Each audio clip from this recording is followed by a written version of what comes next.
EcoTrail, c'est parti d'une envie de pratiquants de trail qui s'entraînaient chez eux, c'est-à-dire en proche banlieue parisienne, et qui pouvaient s'entraîner mais qui n'avaient pas d'événements à faire. Donc on était obligé d'aller très loin pour faire nos trails. Et de manière un peu inconsidérée, on s'est dit on a de quoi faire un trail, pourquoi pas en faire un. Et donc le parti pris, ça a été de lancer une course pour le territoire qui n'en avait pas. Donc Paris et Petite Couronne, il n'y avait aucune offre. Donc on a proposé ça, et puis en 2008, les gens ont adhéré au concept, parce que des trailers, il y en avait déjà. Et puis les années passant, il y en a de plus en plus, parce que le trail est en plein boom, et que quand vous proposez quelque chose à la maison, c'est quand même plus facile qu'à l'autre bout du monde. Et donc l'EcoTrail a ce principe-là, de proposer une vraie course nature, un trail à la maison, même si l'environnement urbain, spontanément, c'est pas là qu'on va penser voir un trail. On a posé les principes en fait d'avoir un vrai parcours trail, et puis après effectivement on a réfléchi à où est-ce qu'on va faire l'arrivée. Alors si vous êtes asiatique, l'arrivée elle aurait été plus emblématique à l'Arc de Triomphe. Mais pour la majorité des gens, ce qui est le plus emblématique pour Paris, c'est la Tour Eiffel. Donc on s'est dit, est-ce qu'on va réussir à faire ce truc-là? Et puis j'ai rencontré la directrice marketing, qui est toujours en place, Isabelle Esnou.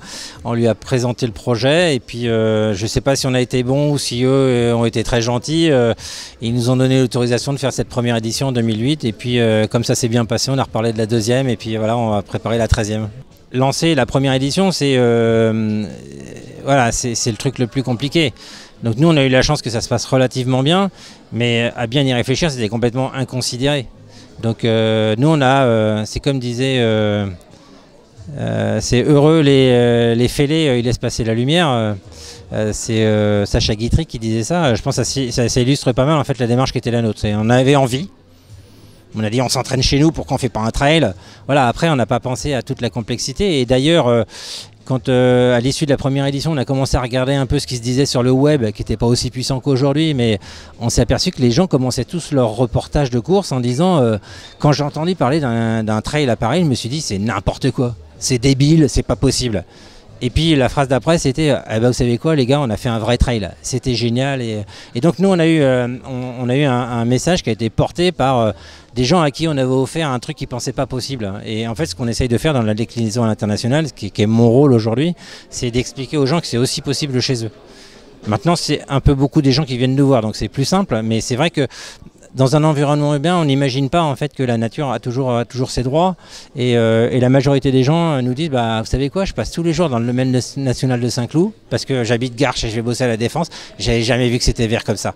Et ça c'est un peu notre satisfaction, c'est de faire redécouvrir le territoire aux habitants de l'Île-de-France pour ce qui est de Paris, mais c'est aussi vrai à Reykjavik, ça ne l'est, même si Reykjavik est un peu à part, que ça ne l'est à Genève. C'est on a à proximité un terrain de jeu qui est incroyable, même dans une grande ville. Il faut simplement casser un peu ses habitudes, et au lieu de partir tous les jours à droite, c'est de se dire peut-être à gauche, il y a un truc à voir, et puis tiens, je passe une entrée de parc, tiens dans le parc je peux faire ça, puis ça ouvre dans un bois, et puis en fait vous faites 2 heures de course à pied sans avoir vu un véhicule.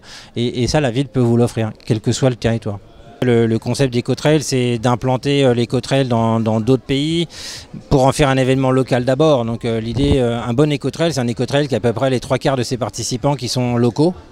Et puis après, c'est d'autres qui veulent découvrir une autre déclinaison de l'EcoTrail avec un produit suédois en Suède, portugais au Portugal ou malaisien en Malaisie, sans avoir l'incertitude d'aller faire une course dont ils ne connaissent pas le positionnement et puis les organisations. Donc le projet, c'est ça. Les gens, on leur donne l'opportunité finalement de protéger leur terrain de jeu.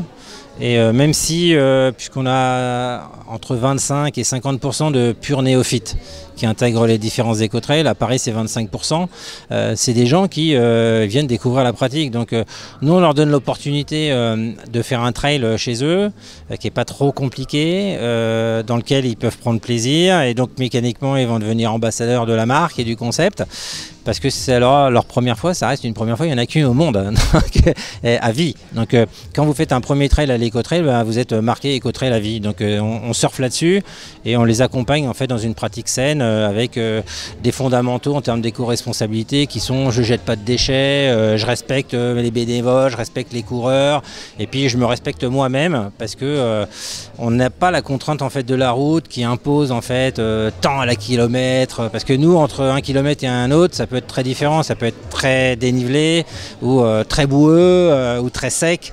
Donc les gens cassent leurs habitudes et on les accompagne dans cette logique-là parce que c'est dur de déshabituer les gens, de considérer la pratique de la course à pied en trail comme ça se passe sur la route. C'est jamais le cas, donc voilà, on les éduque là-dessus.